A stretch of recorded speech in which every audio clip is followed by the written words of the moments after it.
Hey, everybody. This is Chris. And Kathy. We wanted to take a minute to thank you all for tuning in. We appreciate every listener and are grateful for this platform. Please help us share our vision by subscribing to our show through your favorite streaming app. Follow us on Facebook, Instagram, TikTok, and YouTube at Petability Podcast. Check out our ever-growing list of affiliates and sponsors. Simply go to the show notes for information and links.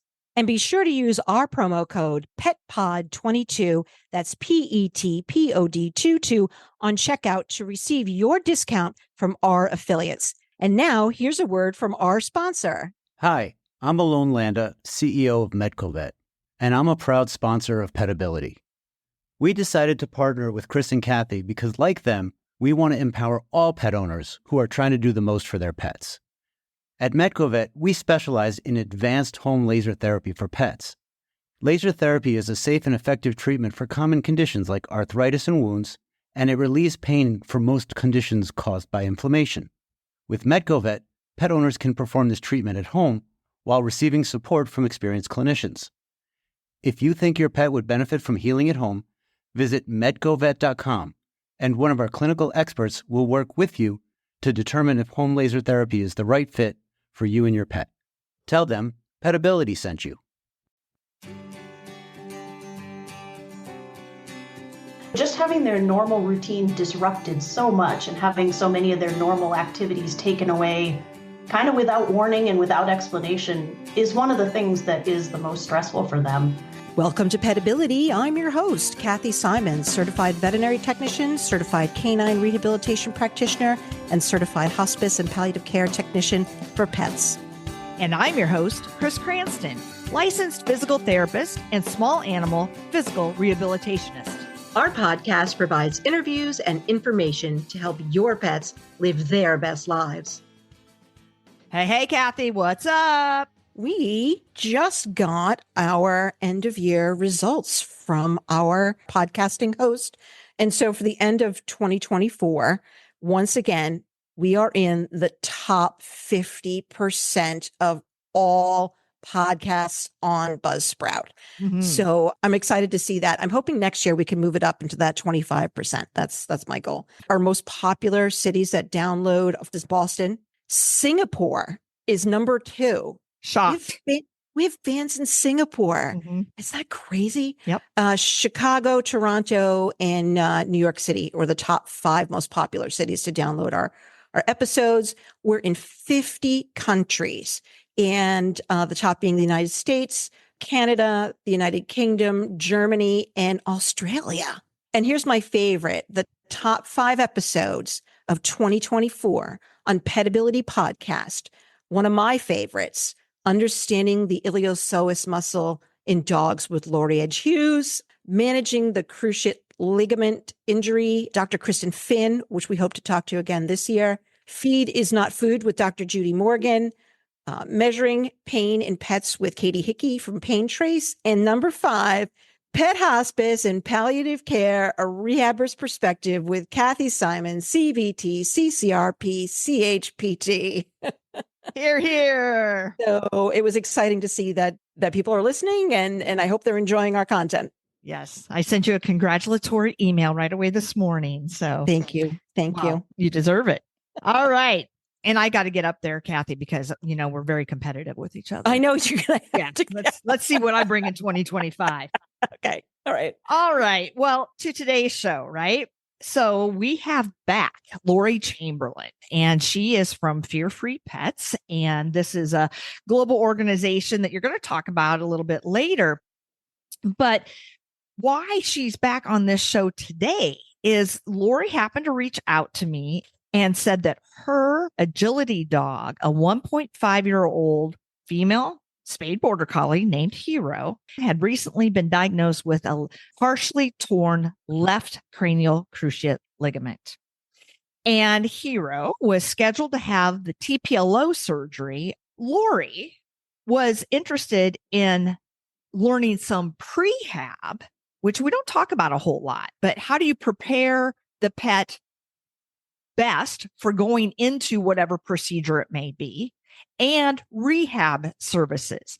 And then she shared that Hero is very special to her and indeed her heart dog. She was referred to a colleague in the area and got hydrotherapy. And as expected, Hero was, the top of the class, ahead of the curve at her 8-week recheck and radiographs. And at 3.5 months post-op, she had returned to some classes regarding agility. And right now, she's 4 months post-op, and she is targeted to start competing at 4.5, 5 months doing agility trials. In this whole process, Lori Chamberland decided to create a course for the fear-free called How to Keep Post-Op Dogs from Losing Their Mind. Because anybody who knows a young Border Collie knows they need to work and be active. So this became her passion, and she was committed to keeping other dogs happier and enriched after surgery. So I think we all share the opinion that there are many things that can be done. It's not just restrictions and what you can't do, but what can be done proactively while keeping them safe and protecting their surgery. I love that we're getting an opportunity to speak with our friend Lori again, because as you know, I am a big fan of the fear-free pets movement in veterinary medicine. And I became certified as a fear-free practitioner in, I think, 2023. And I know that Chris is also a believer in the fear-free handling. And as you know, Chris, and as the audience probably knows, I'm always interested in the emotional lives of animals. And their restriction post-operatively can be difficult for the owner as well as the patient. And I think as rehab practitioners, we should consider a pet's emotional well-being or their needs for their mental expenditure. And we should consider this to achieve the best possible outcome for our patients. But having said that, let me tell you a little story. I was rehabbing my own dog, my own pug. He had a femoral head and neck osteotomy. And at least initially, I was told that I had to keep him quiet for about, I think it was like 10 days. And I was like, of course, I'm the person. He's the dog. I make the rules. I will keep him confined. No problem. I started crying around day 3 because of how difficult it was. And it wasn't just the struggle of keeping him confined, but I can't explain this to you. Why can't we engage in the activities that we normally do? And I could feel my dog's frustration, and it came through. And I learned a valuable lesson that day. It is not that easy to keep your dog restrained or confined when they are feeling better. Lori's not the first person to experience this, but I'm so glad that she's going to talk about it, because as rehabbers, we can incorporate this into patients' plans. Think about this. If you think about your own self, can you imagine recovering from surgery and having your doctor say you need to stay still, right? But you're also not allowed to read or do your crossword puzzle or do whatever it is that combats boredom. You would go out of your mind. Well, I was going to say almost like being confined to bed rest. Right. But with nothing to do. But right? with nothing to do. No cell phone, no iPad, no TV, exactly. no books. Yeah. Nothing. Right. None of your shows, nothing. I think you would go out of your mind. And I think a similar thing happens to our patients. And how many times, Chris, have you been rehabbing a dog with a TPLO and the owner reports the dog had an unauthorized Zoomy, right? Because they had to release this pent-up energy. They had to release the stress. They had to get some excitement. We don't want your dog to have a Zoomy in that early period, so it's scary, but I can understand it. It's just an explosion of pent-up energy. That's one of the things why I love getting our pets into rehab early, because we can channel that pent-up energy into a productive outlet. I remember, in my mobile practice, going to a pet's door, and they're supposed to be crated or confined. And who's the first person at the door when I knock? And I try to be so careful, right? But, I knock and ring the doorbell, and they're running and they slide on the rug and slam into the door. And I'm like, okay, this is not, this isn't great. The thing we want right now.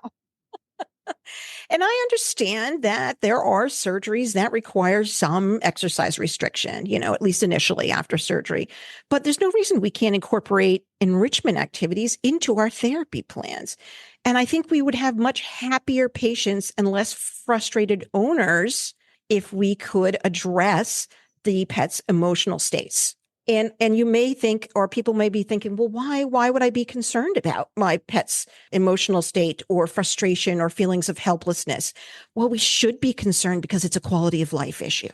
So I think that anything that happens that causes this feeling of frustration or helplessness for the dog may erode at that human animal bond. And albeit maybe just a short period of time, nothing feels worse than that, when you feel like you've lost a connection with your pet.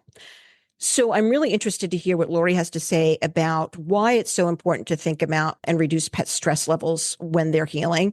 How can we incorporate enrichment activities for our pets as they recover from surgery? And how can we continue to nurture the human-animal bond while our pet is recovering? Let me just give you a little background on our friend Lori Chamberlain. She is the education manager at Fear Free Pets and is a passionate advocate for enhancing the well-being of pets and their caregivers through compassionate, evidence-based practices. As a key member of Fear Free, a revolutionary movement dedicated to reducing fear, anxiety, and stress in animals, Lori brings a wealth of expertise in fostering positive human and animal interactions. Her commitment to creating fear-free environments extends beyond her professional work as she actively promotes education and awareness to empower pet owners and veterinary professionals alike. With a deep understanding of animal behavior and a heartfelt dedication to improving the quality of life of pets, Lori is a trusted voice in the mission to make every experience better for animals and their families. So please welcome to the show, Lori Chamberlain. Welcome back, Lori. So happy to have you. Thank you so much for that wonderful intro, Kathy and Chris. It is great to be back here chatting with you guys, especially on this passion topic of mine. So thank you for that awesome introduction. Really appreciate it. I am very excited about anything fear-free too, Lori. I love to talk about it. Why don't we jump right in and talk about what aspects of post-op recovery can create stress for our pets? Yeah, so I think you did a really good job putting people in the pet shoes, Kathy, when you talked about the fact that we can't explain to them why we're putting these restrictions on them. So we're putting them into confinement for a long time. They're not allowed to play. They're not allowed to jump. They're not allowed to run. They can't get on the couch. They can't get on the bed. Their daily walks are suddenly either very short or not existent at all. You can go out to pee and poop and that's it. So just having their normal routine disrupted so much and having so many of their normal activities taken away kind of without warning and without explanation is one of the things that is the most stressful for them. In addition to that, especially for some of these animals who have maybe never been confined before in their life, maybe they've never seen a crate or an exercise pen, for them to have to spend extended amounts of time in confinement, again, without warning, that's a huge portion of their day that they're now not doing what they normally do. They're confined instead. That's really stressful for them. Yeah. And if that weren't enough, we have to keep them from licking an incision. So we have to put some kind of barrier up, oftentimes an Elizabethan collar. So if we're going to restrict your activity and we're going to have you wear a cone-shaped plastic device over your head that amplifies sound, restricts your vision, makes it difficult for you to do something as simple as getting yourself a drink of water, is difficult now. Imagine that if that were the case for us and we didn't have words and we couldn't use language and communication to explain any of this to the animals. Those are just some of the top things that can make recovery really stressful. Right. And there may also, on top of all that, they may actually still have some physical pain from the surgery. So you're looking at a dog that's had an environmental changes and they don't understand why. There's all these emotional factors, frustration, the lack of understanding, the fact that you have to wear a cone and you jam it into every single door frame that you walk into is alarming. And the possibility of some physical discomfort, even though we're medicating them, there may still be some physical discomfort. So there's a lot of stuff to take in there. Yeah, absolutely. And pain, thank you for bringing that up, because that's a really huge component to talk about, is the relationship between stress and pain, or the animal's perception of pain. There have been plenty of studies that show that pain is actually worse when someone is under stress versus if they were calm and comfortable and had their nice pillows and had their, their bed and all of their creature comforts, if you take all of that away, take away their loved ones and stick them in solitary confinement, they're actually going to feel more pain. That's just one of the reasons why, Right. helping to reduce their stress levels is so And, important. on another show, we mentioned the definition of pain, and pain was not just a sensory experience, but also an emotional experience. And I love that they defined it that way. It's a sensory experience, but it's on a lot of levels an emotional experience. 100%. It's pain is what the pet says it is. Or, we've given him this pain med. He should be feeling better by now. Well, he's not. He's showing you by that limp or that grimace or that slowness to rise or that toe touching that he's not feeling better. So, yeah, really important to think about pain from an emotional standpoint as well. And knowing those signs of pain, because I've had many a pet owner say, no, I don't think they have it, any pain. And to your point, Lori, I'm like, well, they're limping. So it hurts when they use that leg, so they're not stupid. I mean, they're holding the leg up so that it hurts less. Right. But sometimes I think that we're a little naive. And always when I equate, you said the dog's pain level is whatever they say it is.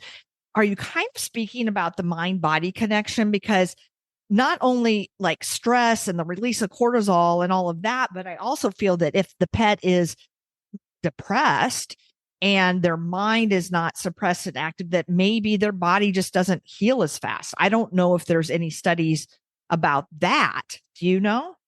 Yeah, there actually is evidence that stress can cause delayed wound healing, which is not what we want in a postoperative pet. We want those wounds to heal as quickly as possible, but the more stressed they are, the more prolonged their recovery can be. Right. So there is that mind body connection. And in addition to that, some negative GI effects. So along with stress. So the last thing you want, especially if it was an abdominal surgery, last thing you want is some stress diarrhea to go along with healing from abdominal surgery. The abdominal pain is terrible.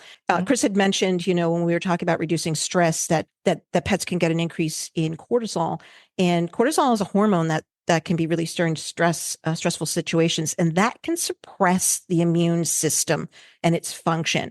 So then, Lori, what would you suggest, in terms of, besides what was implied, ways to reduce the stress? What types of things should we be thinking about doing, using in terms of equipment, tools, etc.? First and foremost, I cannot stress this enough. Please talk to your veterinarian about what kind of anxiolytic medications you can give to the animal. This is a huge and often overlooked tool to help reduce animal stress, to help keep them calm. I was going to say, can you explain? I don't even know if I caught that word. Anxiolytic? Anxiolytic, anti-anxiety medication, something to keep them feeling more calm about the fact that they are in this weird gear. They are exercise restricted, especially after they start to feel better after 3 or 4 or 5 days. Now they feel like, okay, good, I can run again. Well, no, you can't. Unfortunately, you may feel like you can run again. So there's some calming medications out there. So definitely talk to your veterinarian, get the best possible prescription for your animal to help keep them calm and quiet and in a less stressed headspace before we even go any further. That, I think, it's a really huge component of healing and keeping them less stressful during the healing process. So in addition to that, some things we can do equipment-wise. We've come a long way from only having the hard plastic cone-shaped Elizabethan collars. Of course, they still make those, and that's probably what most vets will send you home with if you don't have one. But these days, they make padded Elizabethan collars. They make donut-shaped collars. They make surgery suits, which is basically a onesie for a pet. So if it happens to be an abdominal surgery, you can keep them from licking the incision that way. That actually worked great for Hero's spay surgery. I took an adult small size t-shirt and tucked it into a pair of panties and created a surgery suit for her. So it was zero stress on her. She did not need to wear a cone and she didn't lick her incision once. For limb injury, such as what Hero had, a hind limb injury, they make something called a lick sleeve. So that's basically a neoprene sleeve that goes over the injured limb, and then there's Velcro that attaches it to keep it in place. I ended up doing this for Hero during the night because although she was acclimated to her Elizabethan collar during the day and she was completely comfortable wearing it, for whatever reason, she wasn't comfortable wearing it at night. She would paw at it and kind of she was unsettled. So I put a lick sleeve on her at night. So no Elizabethan collar needed. That covered her entire leg. So therefore the incision kept it protected from having her licking at it. So think about the different types of wearables and talk to veterinarian about what different types of things can we use to protect those incisions and those limbs while the dog is healing. And then the last kind of really important piece of equipment that I would strongly suggest, especially for an orthopedic surgery, would be a really sturdy harness with a sturdy handle on top. So you can use this to help the dog up and down perhaps the few steps between the house and to get out to the backyard. You can hold them with the handle to keep them from moving too much if they're excited. So if they're excitable, if there's a squirrel or something, you have a handle to grab to prevent that lunging and all of those things. So can't stress the importance of a sturdy harness with a sturdy handle, particularly if there's a limb injury. That would be another. Those are basically the top kind of tools that I can think of that I would recommend. There are many wonderful harnesses for dogs on the market. Help them Up harness is one of my favorite. Rough Wear makes a nice one too, with the handle right in like sort of mid body. And I would discourage people from using a towel or a sheet to try to help their dog ambulate, because anytime I see it, I think, one, you can't steer the dog. The dog can go left, right, straight, whatever, out into the street. You can't control the dog with just the towel or the sheet. But also, if you have a strong dog, you're going to get pulled down. You will go to the ground. And I know you would like to think that you're stronger than your dog. I have a pug. He's stronger than me. It can happen. Their upper body strength is very strong and you will lose control. It's probably also not great for human body mechanics to use that sheet or towel. And I know that that's the first instinct maybe people have, is to make some kind of sling. So I would discourage that. In fact, I'd probably say if you want to use that hind end harness like that with something to direct your dog, maybe the ginger lead might be a good option for you. Well, a couple things regarding that. One, it's hard to hang on to. Right. It'll slip out of your hand. Bunch of cloth in your hand, and right. One, you're holding on tight, but one end of it will slip out and then it's out from under the dog's belly. And, if you're on stairs in the middle of a staircase or something like that, because maybe you can't avoid it, right? Your dog's big. You live on the second floor in an apartment building, you're trying your best, but, that would be more dangerous. And you mentioned the Help 'em Up. And I love that too, because you have 2 points of control. So right. Again, when you have a big dog, having a handle over the shoulder blades as well as over the pelvis can be wonderful and prevent like the rear end from, right. twisting around. You're supporting both ends. So you can as Lori said, control them from lunging forward, via the front, but also supporting that rear end as far as weight bearing and not letting them have any explosive forces. So then that's a nice segue into, what other kinds of things can we do? We talked about, a few key pieces of equipment, but I know, Lori, you did some home modification prior to the surgery, and certainly it's appropriate for that prehab phase, right? If they're injured, you want to start that home modification very early to keep them safe and not further their injury or cause another injury. So what kinds of things did you do there? Yeah, that's a great question. And I think it's a really important way to help give the dog more freedom while preventing accidents that you don't want. So first and foremost, I put traction down everywhere. So for me, I had a large eat-in kitchen with a tile floor, and I put down those interlocking rubber mats that you can use either in a child's playroom or in a garage or somewhere, sometimes called anti-fatigue matting, but basically covered the entire kitchen floor with those, so there was not a square inch of tile to be slipped on anywhere. It was all tractioned off, including underneath the X-Pen. I also took some yoga mats and lined my hardwood floor hallway with those. And then I ended up gating off my entire first floor. So that way she couldn't access the stairs, which she wasn't supposed to access anyway. She couldn't access the couches, which she wasn't supposed to jump on. She couldn't access the hardwood floor in there. So all she had access to was an entire first floor of all tractioned flooring. Mm-hmm. So that was one thing. And then I would highly recommend dog gates to prevent access to furniture. Otherwise, an accident is going to happen. At some point, you're going to get the call, oh, Fluffy jumped up on the couch on day 3. You don't want that. You just prevent that from happening by gating off the furniture that shouldn't be jumped on. Another option you can have, if you have a room with, like, say, just one recliner in it, you can actually put an exercise pen around, but create like a moat around the piece of furniture that you don't want the dog to jump on. That way they're not tempted. It's just unattractive to them. One of the other things I really prefer is an X pen over a crate, but preface that with the fact that I put a cover over the X pen. So that would prevent the dog from jumping out of the X pen, from being tempted to climb on the sides of the X pen. That cover really keeps them confined, and it turns the X pen into a giant crate that's safer, and it keeps them safely confined. But it allows them a little bit more freedom of movement. It allows them more choice. Now they can sleep either in the dog bed that you provided, or they can sleep on the floor, or in Hero's case, half on the floor and half on the dog bed. In the most, whatever, it was comfortable for her. So who am I to say, you shouldn't be sleeping like that? But it really allowed her a lot more freedom to have that X pen versus just a crate. I remember working with a surgeon a while back, and she said, don't use a playpen because the dog will try to jump out or stand on its hind legs. So you saying that you put a cover over the X pen is critical. And can I ask you how you did that? Because sometimes people just can't envision, like, how would you do it? What would you use?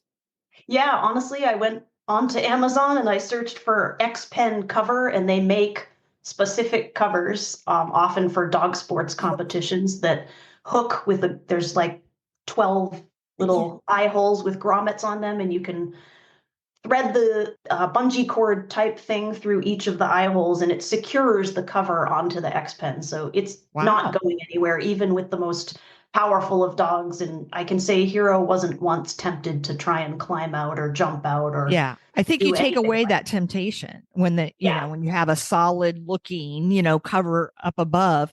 And you could start with a very small, like post-operatively area, and then gradually expand the size of the X pen as the recovery allows and your space allows. Is that true, Lori? Yeah, exactly. So you can start off with an X pen and then expand to perhaps the kitchen, as long as it's, again, non-slip flooring, not tile, not hardwood floor. We want to avoid those at all costs.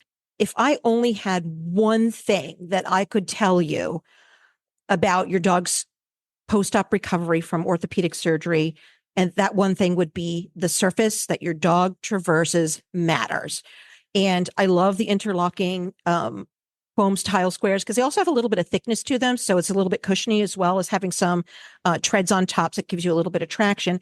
And I think people need to remember that not only do you have to have the these surfaces covered, but areas of transition. So your dog may be doing great in the area where there's carpet, but maybe there's, tile at the, tile into the kitchen. So we need to have areas of transition covered as well. So from carpet to tile, that's a transition. Where they stand to eat, they need to have some traction there as well. One of my other favorite products, of course, is Dr. Busby's toe grips. We love Dr. Busby's toe grips. That's going to help if you can't cover every surface of your house. You can use the toe grips, little rubber cylinders that go on the toenails and provide a little grip zone for the dog so they don't slip. Traction is probably the number one thing that we can do, or providing traction for our pets as they're recovering is the number one thing we can do to prevent slipping, splaying, and falling and exacerbating an injury or creating a new injury. I agree with you 100% about the importance of traction, and not only preventing injury and protecting surgery, but also it promotes use of the leg, which we want in the sense of bearing weight. It actually promotes proper healing by weight bearing. So again, you need to talk to the vet, find out what restrictions and so forth. But typically we want to promote safe functional movements, and bearing weight is the earliest stage of that. So if a dog doesn't trust that leg, because when they try to put it down and it doesn't have very much weight on it, they're toe touching, partial weight bearing. And so it slides on that slippery floor.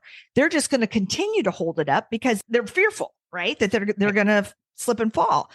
If we can give them that confidence, going back to fear free, that confidence to bear that weight and that leg is going to stay put, then they're going to engage the muscles, prevent atrophy, because that's the biggest thing that we can do is promote use of weight bearing muscles to prevent atrophy. And thus their recovery will be that much faster. We don't have to build all that muscle back up and so forth. So the traction is just so important on so many levels. It's such a cornerstone of fear free too, in so many ways. I mean, we use it in the veterinary space. Like what's the classic veterinary exam table? A cold, metal, slippery surface that's elevated.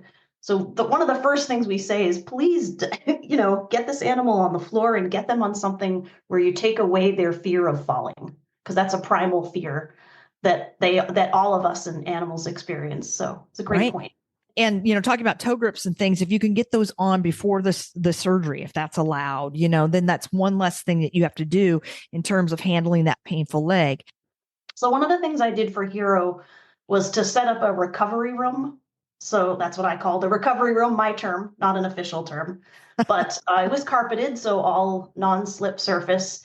And I put down an air mattress on the floor, and I actually slept on the floor with her for the first several nights, because especially for these dogs who are used to sleeping in bed with us, and that's one of the creature comforts they get to experience, that's not that safe for a post-op dog to be sleeping in bed with us. We don't want them jumping in and out of a bed. And if we just instead stick them in an X-pen, well, that's pretty tough. It's a stressful event to be not included in the bed when you are typically included in the bed. That's just a really confusing event and a really stressful event. Yes, it's a tough transition for them to go from I sleep in bed with mom or dad, or, to now I have to sleep in this X-pen. So if you create a recovery room, put yourself on an air mattress on the floor. I realize not everybody can do this. Humans have physical reasons why we sometimes can't do that, but I had a couple of dog beds in there for her. I had a variety of safe toys in there for her. And I slept downstairs with her for the first several nights. And I think that gave her the ability to be close to me when she otherwise wouldn't if she was in confinement. And then the last thing I did was to get a cushion for myself to sit on the floor with Hero. Sounds silly, sounds stupid, but for some reason it took me 5 weeks to discover this. It was about 5 weeks into her recovery. I had been sitting on the floor with her a lot because I felt bad that she couldn't jump on the couch. So I'm sitting on the floor either reading or scrolling on my phone or watching TV. And then at about week 5, I thought, wouldn't it be nice if I had something to sit on? So I went on Amazon and bought myself a meditation cushion, and what a game changer.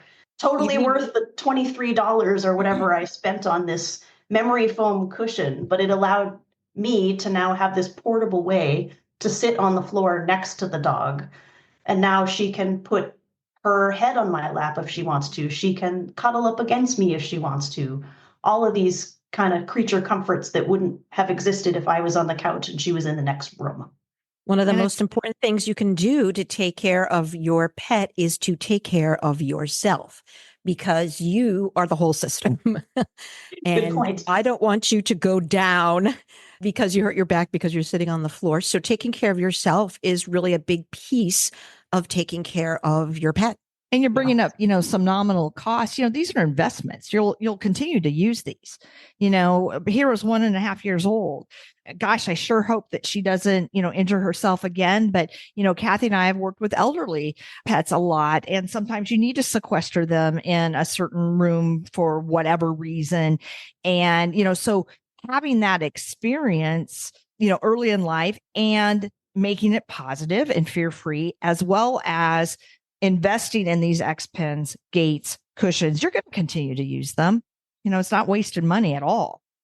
Yeah, for sure. I actually recycled the same interlocking foam mats that I had used for my geriatric Labrador 4 years ago. So you're exactly right. It's not necessarily a need to be a never use it again. One thing I wanted to add as far as maybe a home environment change is elevating or raising their bowls. So it's twofold. And again, talk to your veterinarian, but my experience has been very positive in this way. If it's a front limb surgery, you're taking some stress off because their head weighs a lot. So if you could elevate those bowls to somewhere between elbow and shoulder height, you're lifting the head, taking that weight off their front limbs, which can be a good thing, and shifting it toward the rear. Now, because dogs normally put more weight on their front end, and now they've had an orthopedic or neurological, rear end surgery, they're going to continue to shift more weight forward and potentially handstand. By elevating that bowl, you're shifting that weight rearward and you're encouraging weight bearing on the hind limbs, which is a good thing. So for me, it's a win-win no matter front end or rear end or spinal surgery, because it helps keep their top line level. Neck issues, they don't have to crane their neck down to the floor and they can eat more comfortably. So I really like elevating the bowl. So that's usually one other thing that I recommend. You said you created the recovery room and you confine Hero to the kitchen. What about those people? We talked about the emotional effect on the dog, but equally or even maybe more so on the person when the dog is crying and, just doesn't want to stay in their restricted area. How do we address that?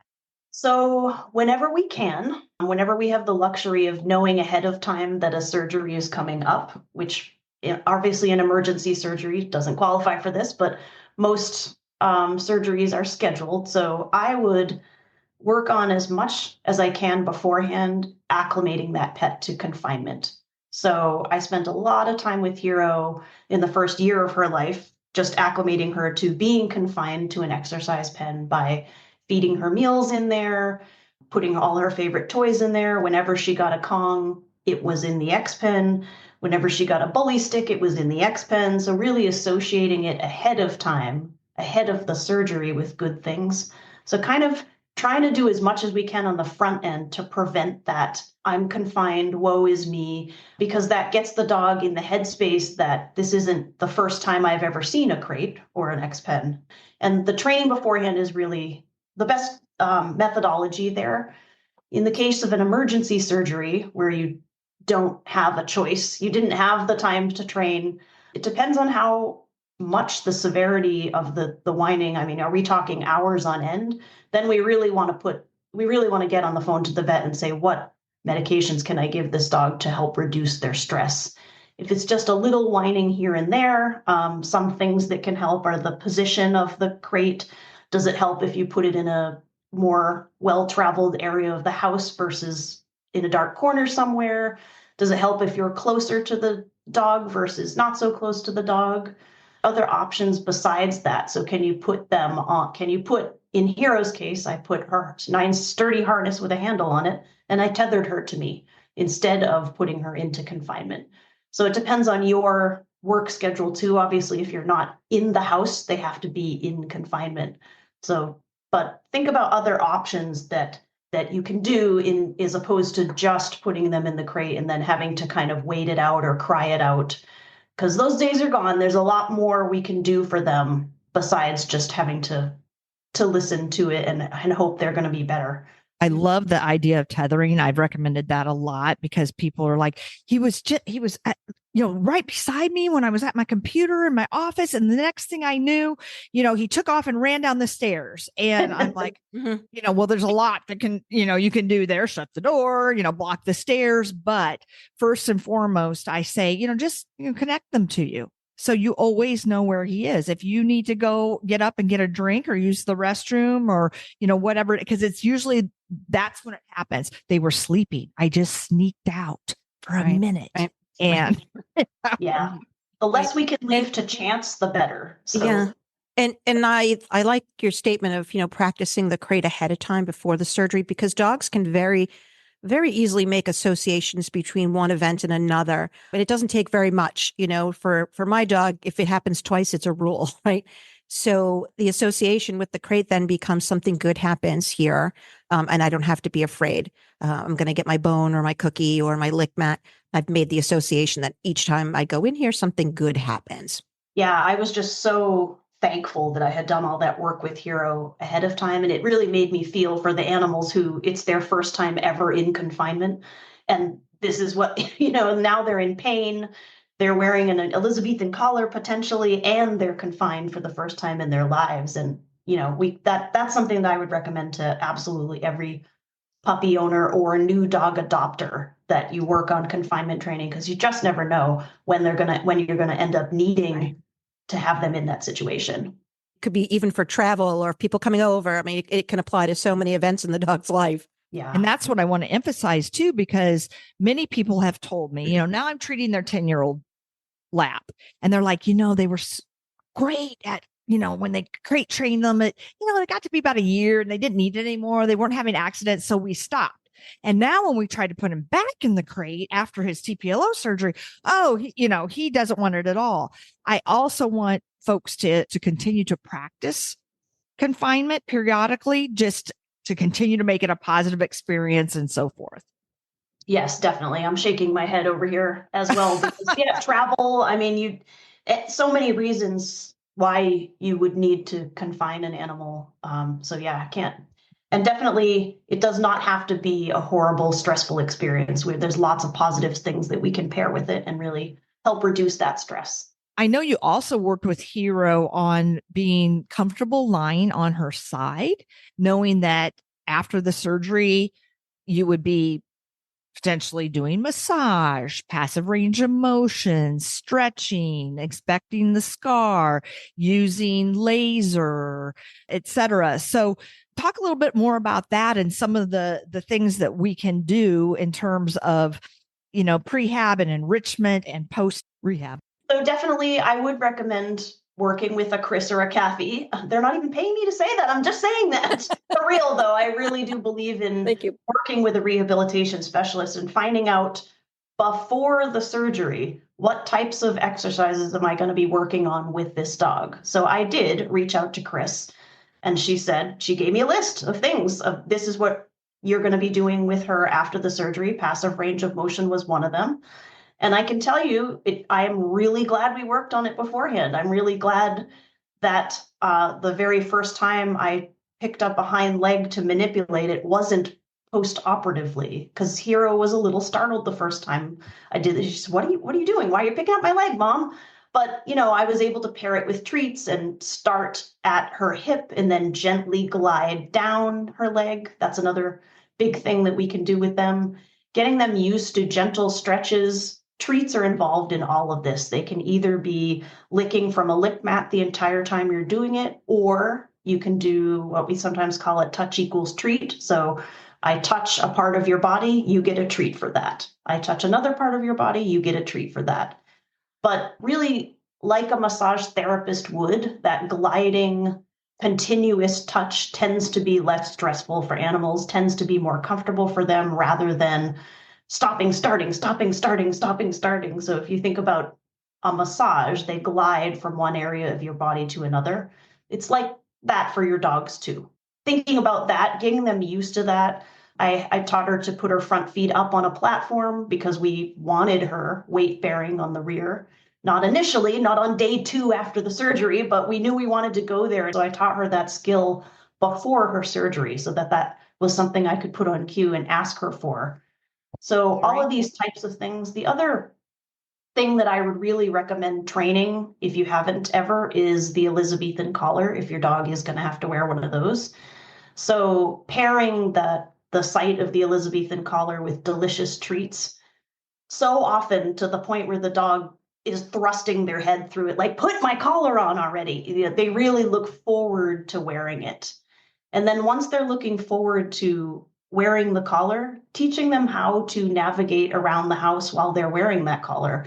Because I think it was Kathy earlier in the podcast said they're bumping into doorways, they can't drink properly, they're spilling their water bottles. So they gotta if you have the opportunity to have them get used to what that feels like and get lots and lots and lots of treats for wearing it. So just before the surgery, just get them used to putting on the cone and then scattering treats on the ground so that they can learn how to use their body to pick up food while they're wearing a cone, to get a drink while they're wearing a cone. One of the things I did with Hero was I used a pre-trained target behavior, a hand target behavior we practiced going in and out of doorways. We practiced turning corners while she was wearing her Elizabethan collar. We practiced going from a sit to a stand while she was wearing her collar. So she had all of those mechanical skills as muscle memory, so that by the time the actual surgery came and she had to wear her collar for real, it wasn't the very first time she ever wore it. It wasn't the first doorway she ever navigated. So I really think you don't want the first time they experience that collar to be the day of surgery, if you could possibly help it. We had interviewed somebody a while back about muzzle positivity. And the reason I bring that up is you can have like Elizabethan collar positivity, right? So, you talked about thrusting her head, through the hole to put it on herself. So she's choosing to do this.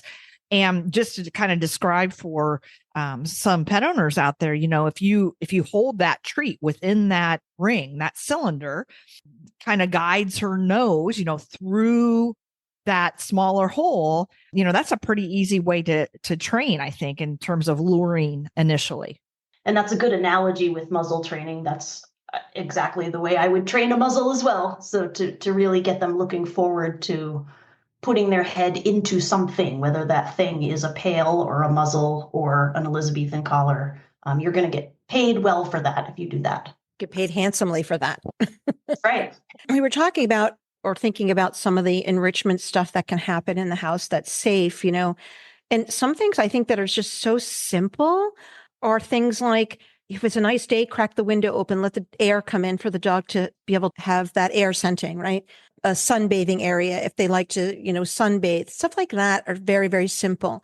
Even if your dog can just, if it's a nice day, go out and sit in the grass and sniff, those are all things that are great for the brain, right? So even if just sitting outside, my dog likes to sit outside and chew his no hide in the grass. So, just sit, and you can confine yourself an area so the dog doesn't, run off into the yard, but just sitting outside and sniffing. And sniffing is so important to them that anything that we can provide for them by cracking open the window or just getting outside and sitting in the grass safely, tethered to you perhaps, or in an X pen, gives them the opportunity to scent or air scent. Yeah, that's exactly. I love that. And I was going to bring up that point as one of the most important things we can do for them, getting them outdoors. And that's where that harness with a sturdy handle comes in to play. So for Hero, even, the day after her surgery, I held her by the handle so she couldn't accidentally lunge at the squirrel or accidentally lunge at the bird, but I had a blanket out there for the two of us. We sat in the grass. She was air scenting, exactly as you said. I have lots of video of her just sticking her head in the air and smelling. We live in the Northeast, so sometimes the weather isn't quite conducive for that. But I would say even in the wintertime, as long as it's not icy and we don't have a traction problem with snow or ice. But even if it's cold, bundle yourself up, bundle your dog up, feed them their meals outside whenever you possibly can. Just get them out of that confinement area, because it does count as enrichment. It's something we don't think of, but I'm really glad you brought it up, Kathy. I fed her a good deal of her meals outside. We sat outside in the grass. And for those days when, let's say it's pouring rain or something, one of the things we could do is to bring those outdoor smells in for them. So we could approximate a walk in the woods, bringing a handful of pine cones for them to smell, or bringing a handful of grass for them to sniff, or sticks or leaves or things that they might be smelling outside. Give them to them and let them have a sniff. One of the things I did was raid the spice cabinet, and I had some rosemary and thyme for her to smell one day. I had some cinnamon for her to smell another day, some vanilla extract. Just adding in these enrichment. We don't often consider scent as enrichment, but it is, especially in the early days of recovery when they really aren't supposed to move around a whole lot. It still doesn't mean they need to be locked in solitary confinement and not given any stimuli whatsoever. and they see the world through their nose. That's their number one sense. And so the more smells that we can provide, their brains just light up.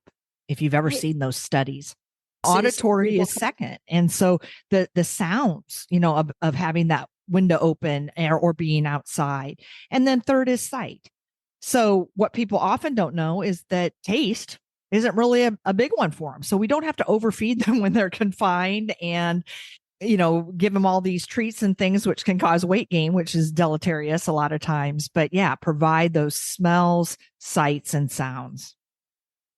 Yeah, that's a good point about the weight gain and the treats. One of the things I did for Hero while she was so exercise restricted is I took every bit of her meal was a treat, basically. So I either she was licking it out of a Kong or she was working for it. We were doing things like nose touches or practicing holding an object in her mouth, things that didn't require a whole lot of moving around and exercise. But I measured out her meals each day and was careful because, I know extra calories are going to not be good on a post-operative dog, especially when they're not expending very many calories. So using their regular meals even as treats can be really good for them. So another thing, Lori, that I think people need to realize is it's very beneficial to train your pet to stand. That is not something that that's typically taught in the old school typical obedience classes of the dog needs to know how to sit, it needs to know how to lie down, it needs to know how to come. But stand isn't one that is taught, but in the veterinary world, in the rehabilitation world, it's an incredibly useful behavior. So that is one of the things that just if your dog is in a sit or a down, just putting a handful of cookies right on their nose and luring them into a stand until they're standing still and then having them lick something while they're standing up is a great way to just get that started. And you don't even need to have it on a formal cue. You can totally lure it. You can have them licking something the entire time. But yeah, it is useful, and it's not something we often think about teaching. And the stand will engage all the muscles, so it's actually in our world in rehab, standing is an exercise. Lori, at this point, is there anything that we haven't asked you that you want to be sure that we touch on before we close the show? Yeah, there is one other thing I'd love to really touch on, and that is touch. That is the power of touch during the healing process. So we have lots of evidence at this point in human medicine that touch from a loved one actually reduces the amount of pain somebody is feeling. So pleasant touch, gentle touch can reduce that person's perception of pain. So not just things like massage or petting your dog, but allowing them to make physical contact with you if they choose to. So for example, with Hero, she would often choose to rub up against me and nuzzle up against me. She would sleep with her head in my lap.